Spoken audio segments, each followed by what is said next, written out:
Oui, bonjour à tous. Je sais, à l'heure de la sieste, en ce 4 janvier, il est un peu difficile de se réveiller, mais je crois que ça vaut la peine d'ouvrir un œil, plutôt d'ouvrir une oreille, car l'émission que nous allons vous présenter, la première de l'année, est très intéressante. Alors, aujourd'hui, à la technique, Francky. Bonjour, Francky. Et au micro, le docteur Jacques Labesca, toujours médecin phytothérapeute, que vous pouvez retrouver donc sur le site de l'émission, Radio IDFM Anguin, ou sur son site personnel soignéparlesplantes.com. N'hésitez pas à nous contacter, n'hésitez pas à nous poser des questions, nous vous y répondrons ou nous ferons répondre par nos experts. Alors, qui parle d'experts? Eh bien aujourd'hui, nous avons un programme assez léger, assez sympathique en ce début d'année. D'ailleurs, permettez-moi de vous présenter tous mes vœux pour 2018, en espérant que les temps troublés ne vont plus l'être, et que vous serez heureux en nous écoutant et que le bien-être sera présent. Alors, pour vous aider, pour nous aider, nous avons invité aujourd'hui Jean-Claude Zontag. Jean-Claude Zontag est pharmacien à Nancy et spécialiste de phytothérapie depuis très longtemps, bien avant que ce soit à la mode même. Et il va nous parler de la plante de l'année, j'allais dire, ou de la plante de début d'année, qui va nous permettre d'évacuer peut-être un petit peu les fêtes et en même temps de préparer un hiver qui risque d'être un petit peu difficile. J'ai parlé d'hiver difficile. Un deuxième expert va nous aider, comme vous connaissez déjà, qui est Alain Lancelot. Alain Lancelot est l'auteur de nombreux livres de sophrologie. Il vient d'en sortir un récemment, un nouveau, et il va nous dire, mais on l'a interviewé dans la rue. Alors vous allez nous excuser sur la technique un petit peu et sur les bruits de fond, mais voilà, comment rester zen même quand on est dans la rue. Et bien Alain Lancelot va nous expliquer comment faire pour commencer ce début d'année sous les meilleurs auspices.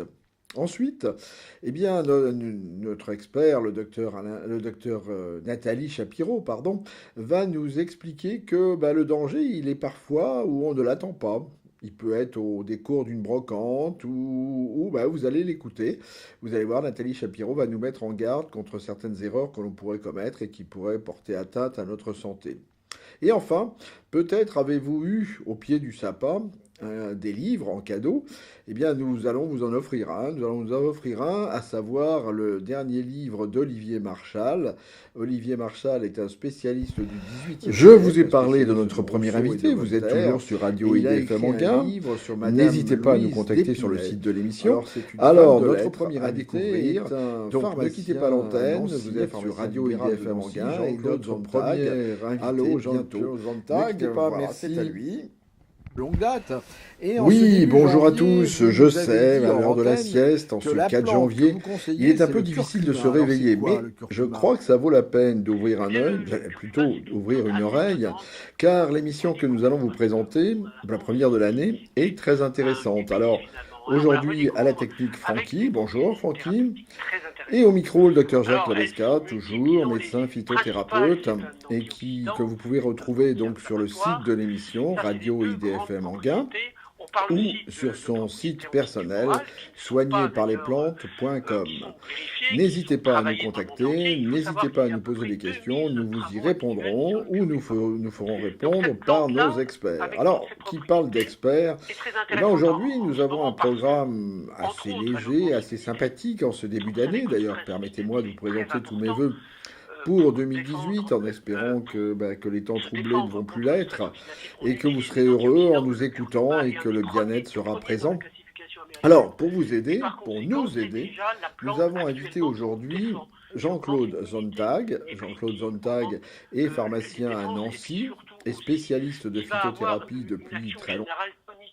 Par rapport à l'agression de l'hiver. Alors, c'est le curcuma qu'on appelle le safran du pauvre, non? C'est pas ça? Tout à fait, tout à fait. On utilise le rhizome et on le trouve bien sûr sous plusieurs formes. Alors là, il y a des choses importantes à dire. Il y a une forme très commune, puisque c'est alimentaire, qui est la forme poudre, qui est très intéressante. On rajoute du poivre. Pourquoi? Parce que quand on fabrique cette fameuse poudre, elle est chauffée à une température assez forte et que l'huile essentielle n'existe plus. Et que qu'est-ce qui fait passer les curcuminoïdes, c'est-à-dire la curcumine, et ses collègues dans le sang, qui sont des molécules qui sont très intéressantes, eh bien, c'est les huiles essentielles. L'huile essentielle qui possède trois matières premières, on va dire, 3 complexes qui font passer ces molécules dans le sang. Donc, bien sûr, elles sont mortes avec la chaleur, et on utilise du poivre. Ça, c'est une tradition ayurvédique qui date de 300, 400, 500 ans. Et c'est pour ça qu'on l'utilise comme ça. La meilleure, à mon avis, la meilleure façon de l'utiliser, c'est tout simplement frais. Alors ça existe dans le commerce en jus, mais on peut le faire aussi soi-même, on peut râper du curcuma. Pourquoi? Tout simplement parce que l'huile essentielle existe, la nature est bien faite. L'huile essentielle existe et nous permet de faire passer dans le sang tous les bienfaits du curcuma. Donc c'est pour ça que toutes ces formes en poudre et en extrait sec sont un peu réductrices. Et je suis toujours pour utiliser les plantes dans leur complexité, dans leur ensemble, avec toutes leurs propriétés. Oui, puis en plus, quand on prend du curcuma râpé, on en prend finalement très peu. Est-ce que les doses sont suffisantes pour être considérées comme médicinales? Oui, dans l'alimentaire, bien sûr, c'est toujours un apport intéressant. On rajoute un petit peu de poivre et puis c'est bon, c'est un bon goût. Il faut penser aussi au plaisir de l'alimentation. Mais c'est vrai qu'il faut quand même en prendre pas mal. Par exemple, si vous prenez du jus, il faut prendre une bonne cuillère à soupe par jour pour avoir les propriétés. Là, au niveau antioxydant, vous avez pour 100 grammes de plantes, vous avez 350 000 ORAC. L'ORAC étant l'unité antioxydante officielle qui nous vient des États-Unis.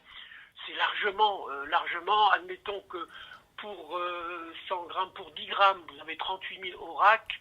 38 000 ORAC, il nous en faut 6-7 000 pour nous garantir une certaine, on va dire, une certaine défense par rapport aux grandes maladies fonctionnelles que sont les cancers et puis les maladies dégénératives. Donc vous voyez, on est loin du compte, on a largement de quoi faire avec simplement une cuillère à soupe de jus qui est quand même un concentré.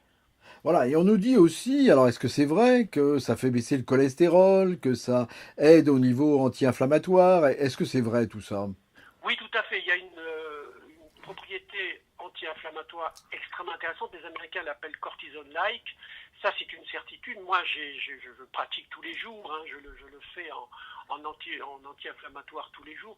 Ça, c'est certain. Il y a une propriété anti-inflammatoire extrêmement importante. Ça, c'est évident.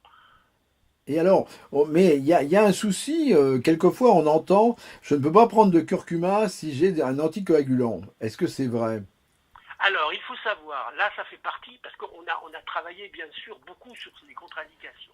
Alors, il faut savoir qu'effectivement, ce n'est pas un anticoagulant, mais c'est une plante qui agit, on va dire, qui potentialise les anticoagulants. Mais les anticoagulants majeurs, essentiellement ceux qui sont injectables, dans le cas, vous voyez, de phlébite, de choses comme ça. Donc, il suffit de savoir que le curcuma augmente un petit peu les capacités anticoagulantes. Mais ce n'est pas un anticoagulant, c'est très très important.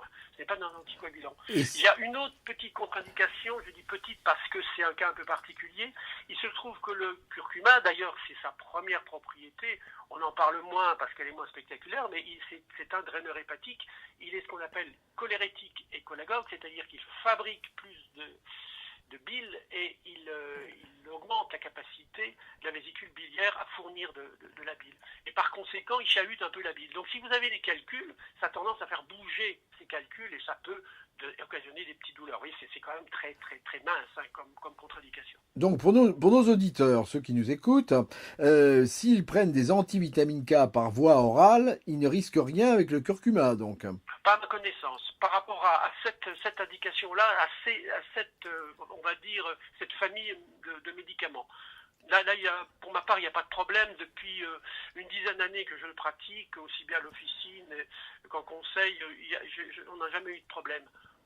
Et alors, donc on le trouve, vous avez commencé un petit peu à l'envisager, on le trouve sous différentes formes. Comment s'y retrouve-t-on justement? C'est un peu la complexité des plantes, parce qu'on nous dit, Oui, il faut prendre des le plantes, problème. mais comment je prends Oui. quoi, Alors, en comment et règle combien? générale, mais ça c'est valable pour toutes les plantes, on a quand même intérêt à prendre les plantes de leur globalité. Pourquoi? Parce qu'encore une fois, la nature est bien faite et que les plantes, c'est, on va dire, X molécules qui s'entrechoquent, qui fonctionnent ensemble. Et c'est pas un hasard, c'est-à-dire qu'elles ont une manière de fonctionner un peu comme un puzzle. Si vous enlevez une partie du puzzle, c'est pas tout à fait ça. C'est un peu comme ça pour les plantes. Je trouve qu'il est intéressant de prendre la forme la plus, on va dire, proche de ce qu'on appelle le totem de la plante, c'est-à-dire l'ensemble de la plante, toutes ses propriétés. Et effectivement, là, on n'a plus grand-chose. Ou bien on prend, en ce qui concerne le curcuma, on le prend dans sa totalité, c'est-à-dire en jus, ou bien en grignotant, tout simplement, ça peut se croquer comme des carottes, hein, tout simplement. Ça, à mon avis, c'est la meilleure manière de prendre cette plante. Après, la poudre, bon, est intéressante, on l'a vu, elle est un peu restrictive, il y a des choses en moins. Ce qui est moins intéressant, à mon sens, ce sont ce qu'on appelle les extraits secs. C'est quasiment que de la curcumine pure. Or, la curcumine n'est pas l'essentiel de la plante. On n'en parle que de ça. Ce qui est intéressant actuellement, et la majeure partie des travaux sont là-dessus, travaillent là-dessus, ce sont la partie, on va dire, aromatique, pour être plus large. Hein. C'est pas que l'huile essentielle, c'est tout ce qui tourne autour de l'huile essentielle. Et ça se trouve que dans la plante fraîche. Hein. C'est certain, puisque c'est détruit, je vous ai dit, dans la plante sèche. Et là, il faut utiliser la plante fraîche si on veut la globalité de la plante. Et alors, pour obtenir le jus, comment fait-on en fait? Eh ben, c'est tout simple, vous achetez un extracteur de jus et vous pouvez couper les tranches Les rhizomes? de rhizomes, oui. Alors le problème, c'est que les rhizomes du commerce sont généralement un peu secs, quoi, parce qu'ils n'ont pas été toujours transportés au frais. Voilà, sinon ça existe dans le commerce, hein, en jus tout prêt, mais c'est vrai qu'on peut faire son jus soi-même en rajoutant un petit peu de gingembre. Vous savez que le gingembre est de la même famille botanique, ça c'est son vieux copain, hein, et ça marche bien, les deux fonctionnent très bien ensemble. Et alors, ils sont aphrodisiaques? Non, c'est une hérésie, ça. Bon, écoutez, le curcuma, je sais pas, mais le curcuma gingembre,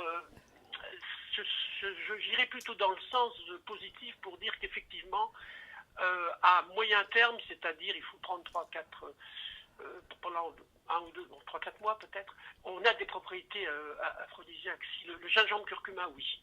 Si, on a eu moi j'ai des retours, c'est mes seules statistiques, mais c'est vrai qu'il y a quand même, alors le gingembre tout seul, je pense que c'est un peu une légende. On a fait il n'y a pas longtemps une thèse sur le gingembre, on s'est rendu compte que finalement, il n'y avait pas trop, au niveau des travaux, on n'a rien trouvé, hein, au niveau des qualités aphrodisiaques du gingembre.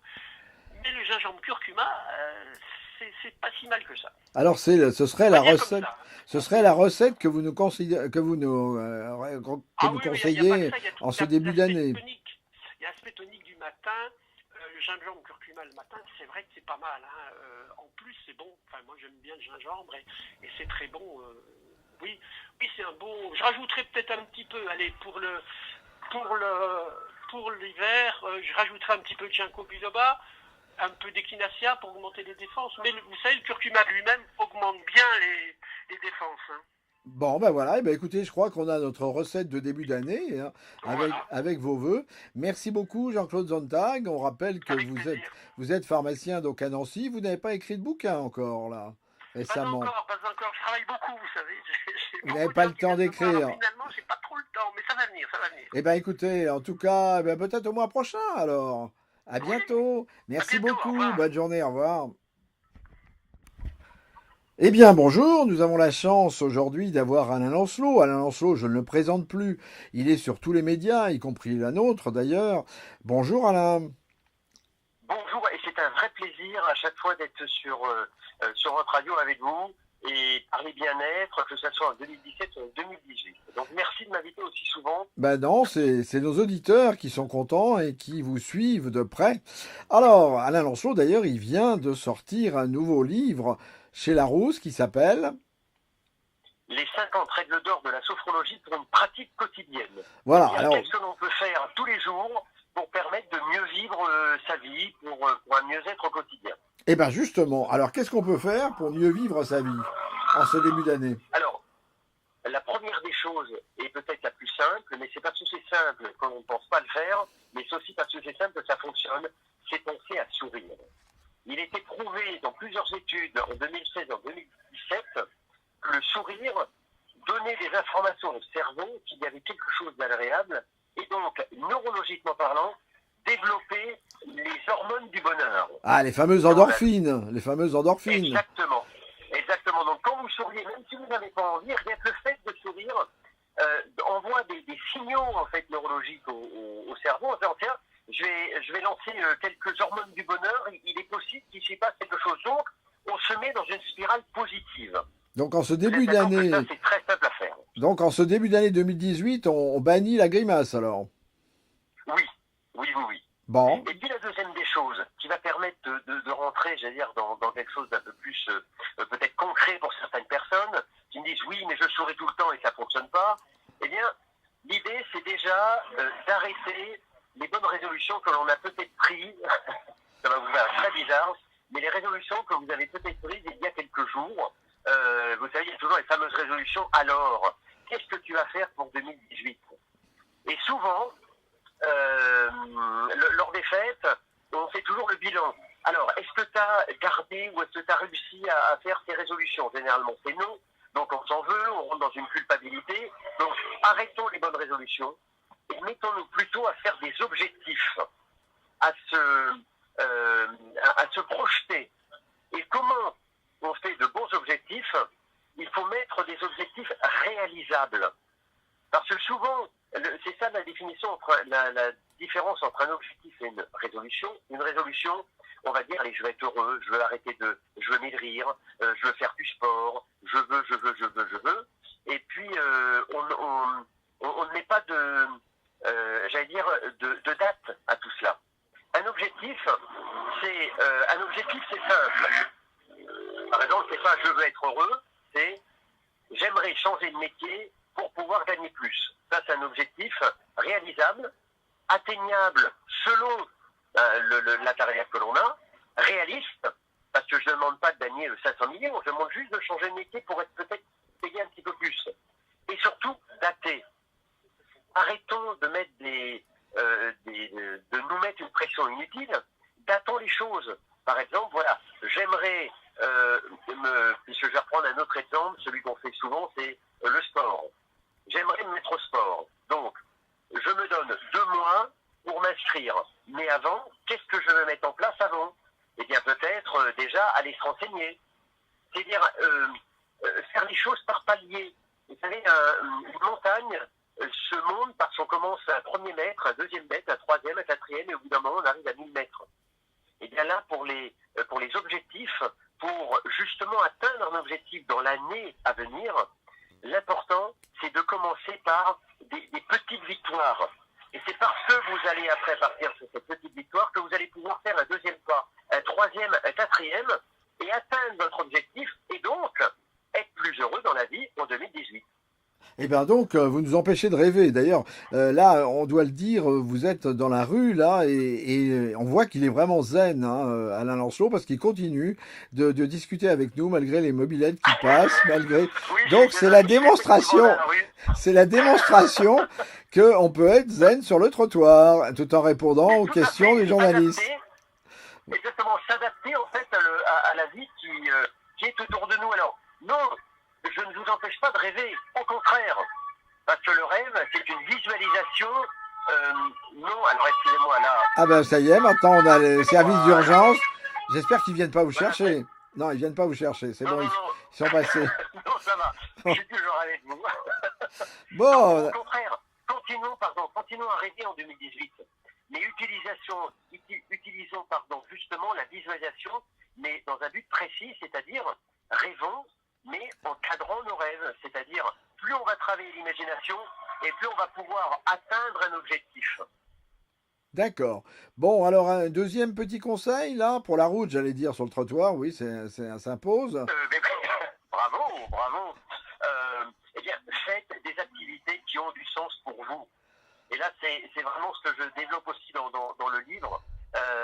Souvent, on fait des choses, on dit il me manque quelque chose. Parce que souvent, on fait des choses pour faire quelque chose. Mais on ne se pose pas la question quel est mon besoin?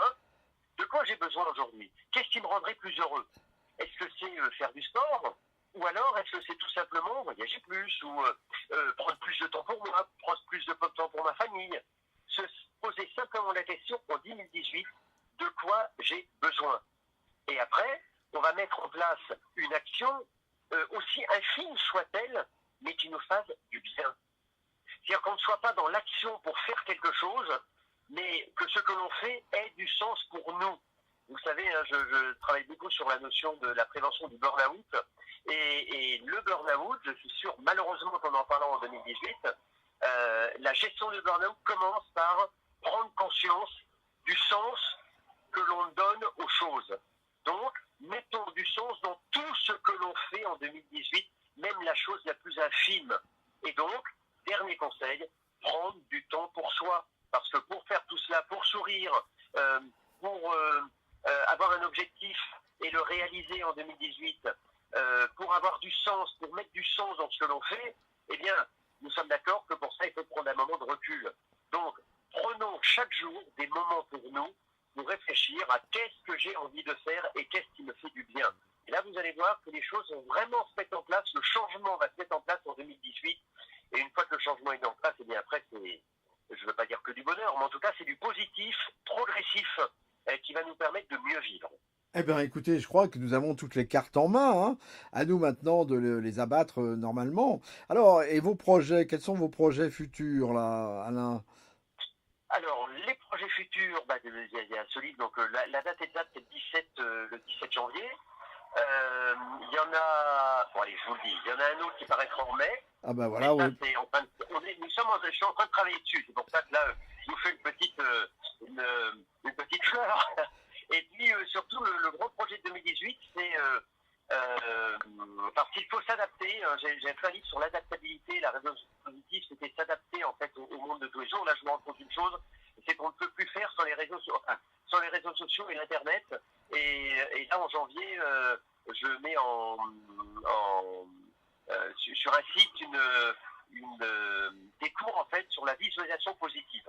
Ah ben voilà. Comment utiliser la visualisation positive dans la vie de tous les jours. Donc, les gros projets, c'est travailler justement avec ce qui peut faire peur à un grand nombre, les réseaux sociaux, ou du moins l'Internet. Pas forcément les réseaux sociaux, mais surtout l'Internet. Et comment on va utiliser en 2018 l'Internet à notre service et non pas à notre détriment. Pardon. Donc, les endorphines sur Internet. Voilà. Eh bien, écoutez, merci beaucoup Alain Lancelot. Nous rappelons que vous êtes l'auteur donc chez Larousse de 50. Les 50 règles d'or de la sophrologie pour une pratique quotidienne. Voilà. C'est chez Larousse, c'est la petite collection, les 50 règles d'or de...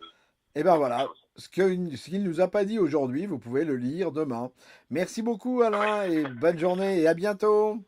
Merci beaucoup et très bonne année à vous. Merci. On peut encore le dire. Au revoir. Merci, au revoir.